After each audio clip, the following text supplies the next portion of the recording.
amados hermanos, en este día y amigos que van a escuchar este testimonio.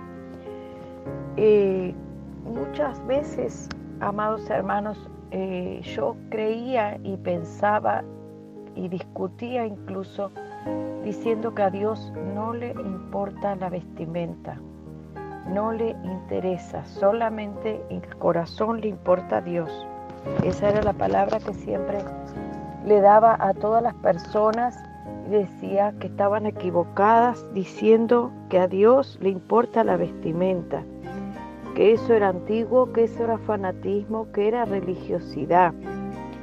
Y estaba muy convencida de ese argumento, no porque me hubiese convencido la palabra, porque en la palabra no está escrito que a Dios solo le importa el corazón.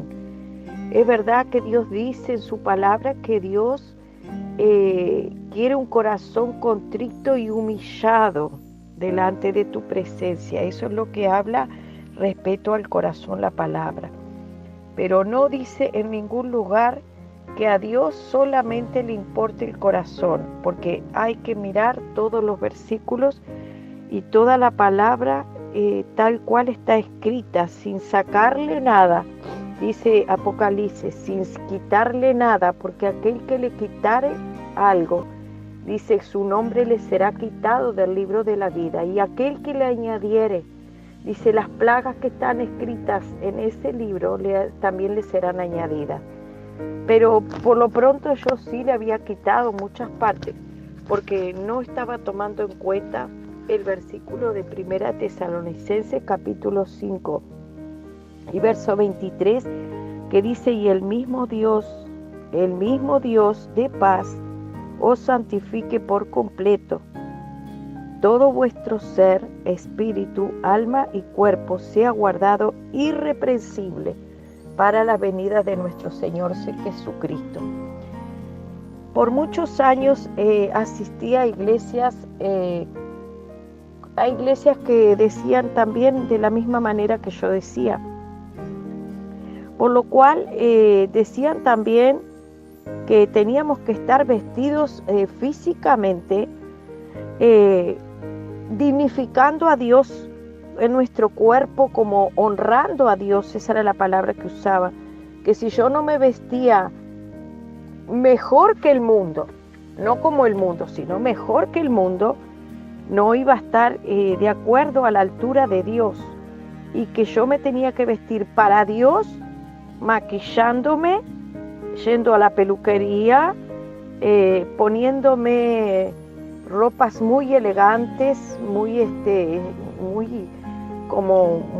que resaltara frente a las demás personas, mostrando como más alta dignidad que el otro, ser más que el otro, cuando la palabra dice la palabra, no lo digo yo, lo dice la palabra, que tengamos a nuestro hermano como mejor que nosotros, que no nos enaltezcamos, que no nos estemos enaltecidos, ensoberbecidos.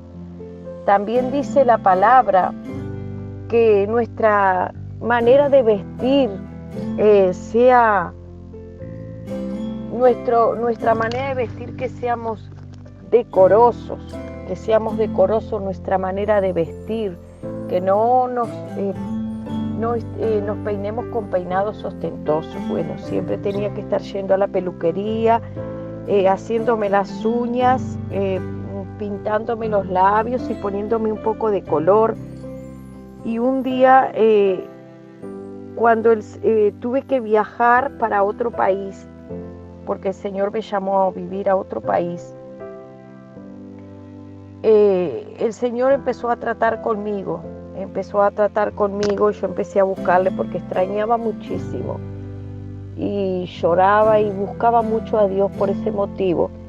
Empecé a buscarle, que Él se revelara a mi vida, que me hablara, que me mostrara su voluntad. Entonces un día el Señor me mostró una visión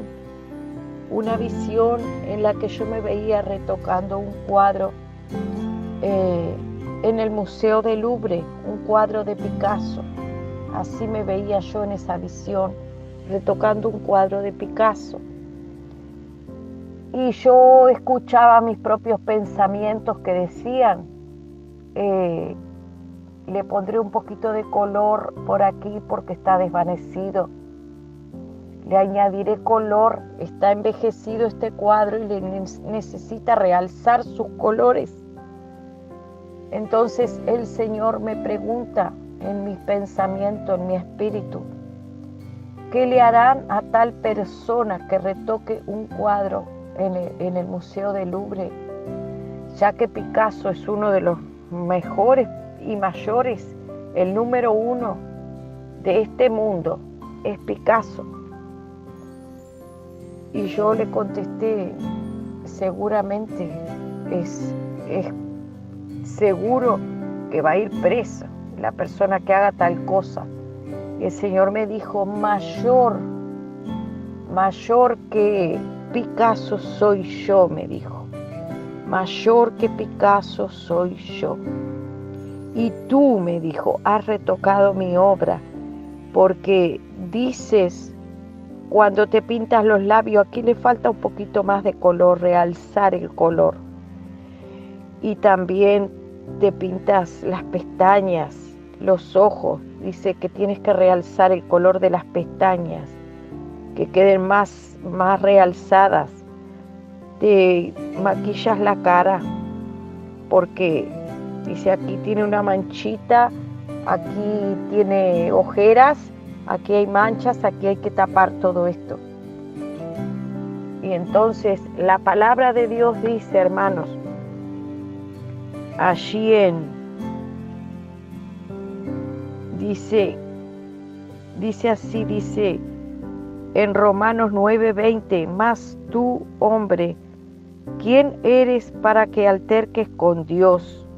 Dirá el vaso al alfarero, ¿por qué me has hecho así? Eso dice en Romanos 9:20. Y entonces yo también recuerdo que hacía gimnasia para cambiar y modelar mi figura, porque decía, no, de ninguna manera, el cuerpo tiene que estar así de esta forma. Y yo trataba de modelar mi cuerpo a como el mundo da sus parámetros de cómo tiene que estar la figura. No estar gorda, sino estar siempre elegante, tratar de estar delgadito como las figuras de las modelos que presentan en la televisión. Entonces siempre me estaba preocupando de la figura, de tener buena figura, de no perder la cintura, de estar siempre en forma y estar con maquillaje y todo ese tipo de cosas. Y también usaba tacos bastante altos, bien altos. Y entonces también el Señor, cuando empezó a tratar conmigo, me dijo de esta manera, dice, ¿y quién de vosotros podrá con afanarse añadir a su estatura un codo? Eso está en Lucas 12:25. Pues siempre el Señor me hizo otra pregunta. Y en esos días que Él estaba tratando referente a la forma de vestir y de andar, me hizo esa pregunta sobre los tacos. Me preguntó, antes de hablarme de la palabra, me hizo una pregunta y me dijo, ¿cuántos años haces? Me dice que, ¿desde qué edad tú te pones tacos? Esa fue la pregunta. ¿Desde qué edad tú te pones tacos? Y yo le dije, Señor, desde los 15 años uso tacos. Y entonces dice, ¿cuántos años tienes? En ese momento yo tenía 55 años. Y entonces el Señor me dijo, hace 40 años, yo saqué la cuenta cuántos años, hacía 40 años que estaba usando tacos, y el Señor me dijo, hace 40 años que me estás diciendo que te hice corta, que me faltaron 10 centímetros, por eso te los añades. Es verdad, hermanos, yo estaba desconforme. estaba muy desconforme con la altura que Dios me había dado y siempre decía, Señor, te faltaron unos centímetros. Y dice la palabra aquí en Romanos, gloria a Dios, y se podrá decirle el vaso al alfarero, dice, ¿por qué me hiciste así? El Señor me dijo, tú tienes soberbia, orgullo y arrogancia, porque le decía al Señor cómo tendría que estar. Y tal vez usted también le dice, mira, aquí me sobra un poco, aquí me falta. Y tú le estás diciendo y dirigiendo al Señor en cómo el Señor te hizo. O tal vez le dices, mira, no me gusta el pelo que me diste, no me gusta la piel que me diste, aquí me hiciste mal. Tal vez usted también esté como yo, juzgando y criticando al que lo hizo. El Señor en el Espíritu me mostró también una repisa llena de muchos vasos de barro y me mostraba que era un placer y un deleite para Él. A uno los había hecho largos y larguitos y flaquitos, y otros eran redonditos y gorditos y bajitos, otros eran más oscuros, más claros, todos diferentes, no había uno igual a otro. En eso Él se deleitaba, en hacerlo a todos diferentes, exclusivos, diferentes, no igual uno al otro. Y los estereotipos que el mundo nos muestra y nos enseña en la televisión y en las revistas es así te tienes que vestir y así tienes que ser. Y si no tienes una figura de 90, 60, 90 y te mantienes eternamente por los años que vivas en esta tierra, no eternamente, pero sí por los años que tú vivas en esta tierra, tú no estás bien. Entonces entra la persona a tallar y a tratar de cambiar. E incluso tampoco aceptaba las canas, por lo cual yo me teñía el pelo. Me teñía, y entonces el Señor allí me dijo, esa es la honra que yo te he dado. Y tampoco aceptas mi honra, me dijo, tú no aceptas la honra que te he dado. En Levítico 19:32 dice, delante del anciano te levantarás y honrarás el rostro del anciano, y de tu Dios tendrás temor. O sea, Dios es el que da la honra al anciano y el que le dice al mundo entero, delante del anciano te levantarás y honrarás el rostro del anciano. El rostro del anciano que tiene arrugas, el rostro del anciano, el cabello, la cara, todo lo que el anciano, lo que indica que es anciano, porque tiene su cabello blanco y tiene sus arrugas en su cara, pero el cabello blanco es muy importante. Y también dice allí la palabra, no harás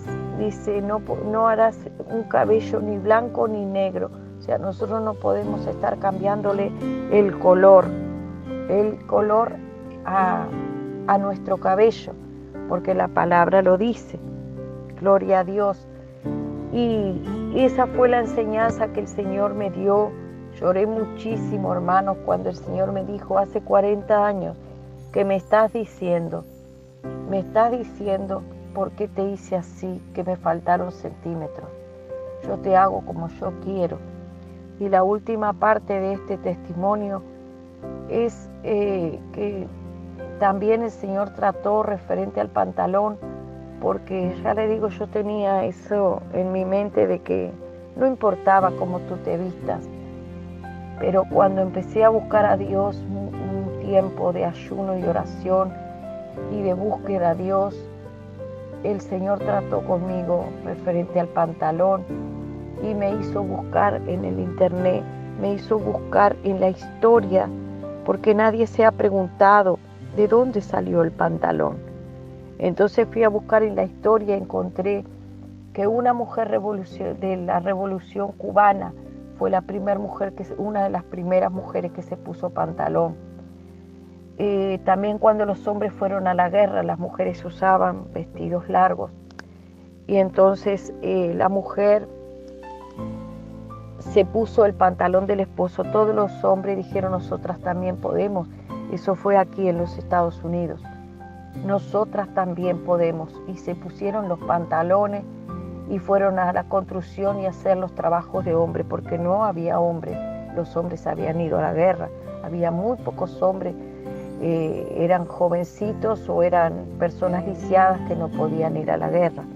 Entonces las mujeres tomaron el lugar de los hombres, se pusieron los pantalones y después hubo diseñadores que empezaron a ajustar el pantalón a la mujer y a hacer diferentes diseños referente al pantalón de hombre, fueron amoldándolo, así como que si hoy en día se hicieran vestidos de mujer para hombre y nadie se preguntara, y en los años siguientes el hombre empezara a usar vestidos, y los vestidos está bien porque hay vestidos de hombre y vestidos de mujer, podríamos decir más adelante en la historia. Eso es lo que acontece, y eso fue lo que me aconteció a mí, exactamente así me aconteció.